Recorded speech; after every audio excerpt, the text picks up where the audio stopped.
If you want to find the secrets of the universe, think in terms of energy, frequency, and vibration. I don't care that they stole my idea. I care that they don't have any of their own.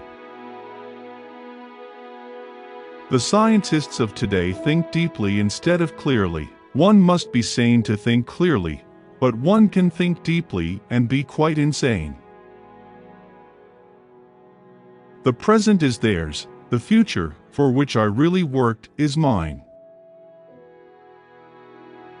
The day science begins to study non-physical phenomena, it will make more progress in 1 decade than in all the previous centuries of its existence.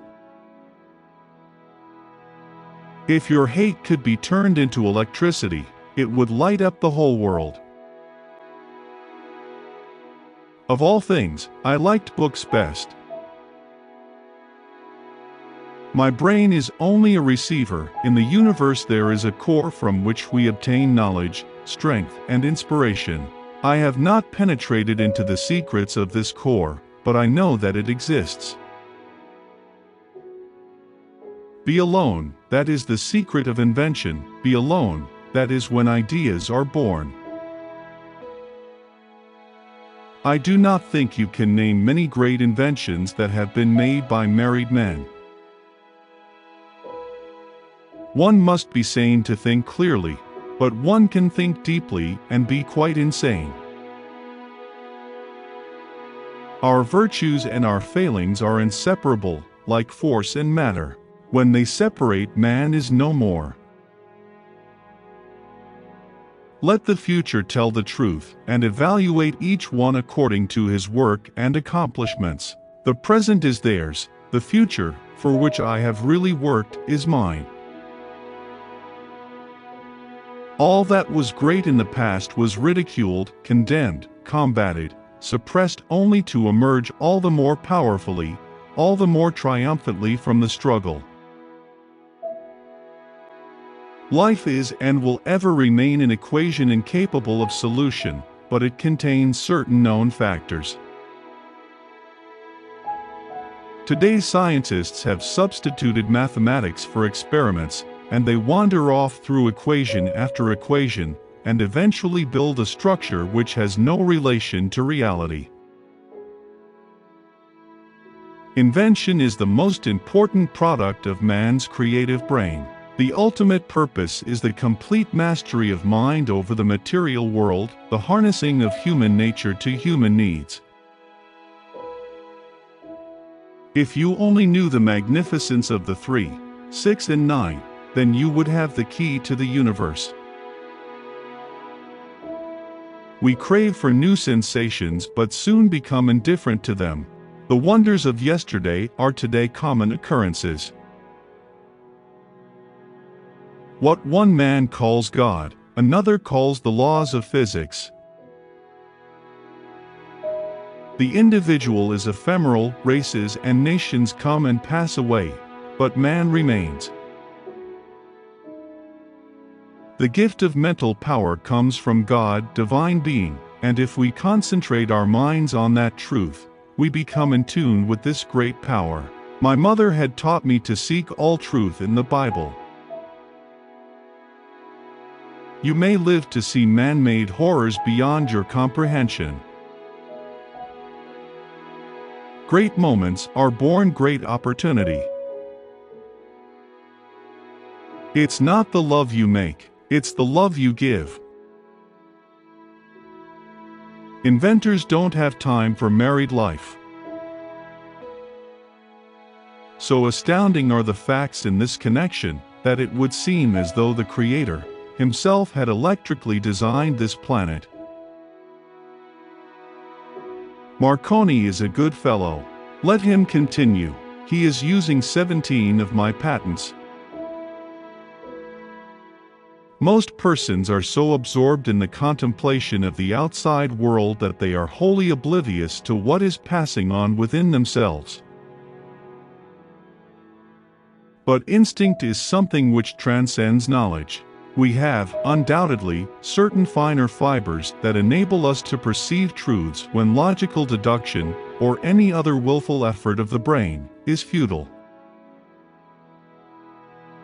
Most certainly, some planets are not inhabited, but others are, and among these there must exist life under all conditions and phases of development. Every living being is an engine geared to the wheelwork of the universe. Though seemingly affected only by its immediate surrounding, the sphere of external influence extends to infinite distance.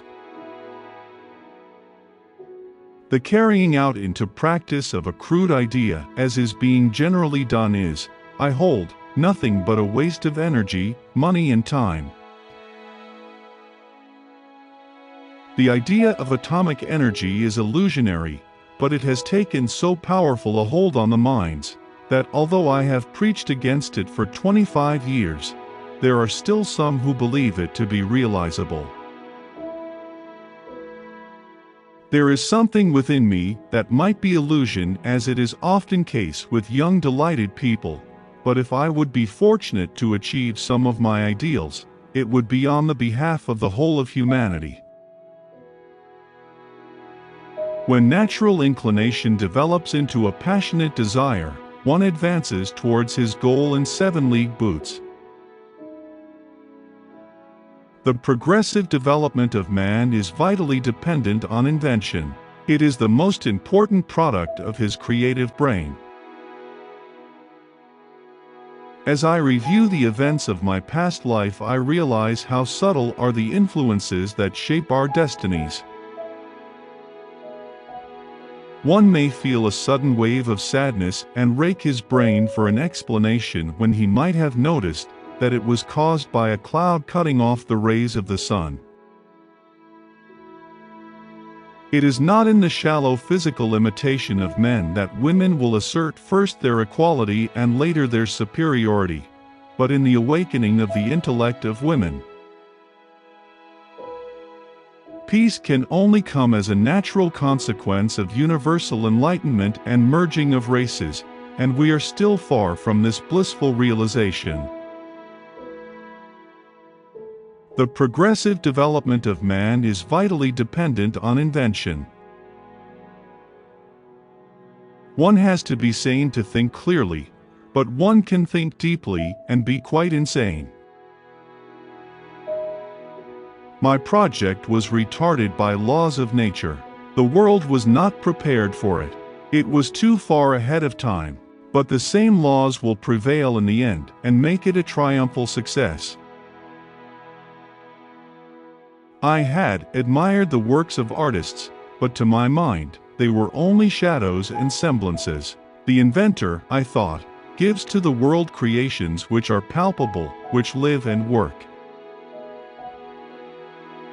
Most persons are so absorbed in the contemplation of the outside world that they are wholly oblivious to what is passing on within themselves.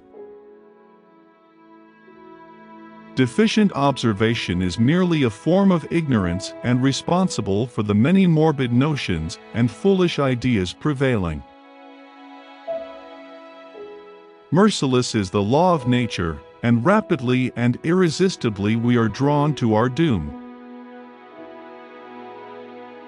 I am credited with being one of the hardest workers, and perhaps I am, if thought is the equivalent of labor, for I have devoted to it almost all of my waking hours. Instinct is something which transcends knowledge. We have, undoubtedly, certain finer fibers that enable us to perceive truths when logical deduction, or any other willful effort of the brain, is futile. My belief is firm in a law of compensation. The true rewards are ever in proportion to the labor and sacrifices made. The by far greater number of human beings are never aware of what is passing around and within them, and millions fall victims of disease and die prematurely just on this account.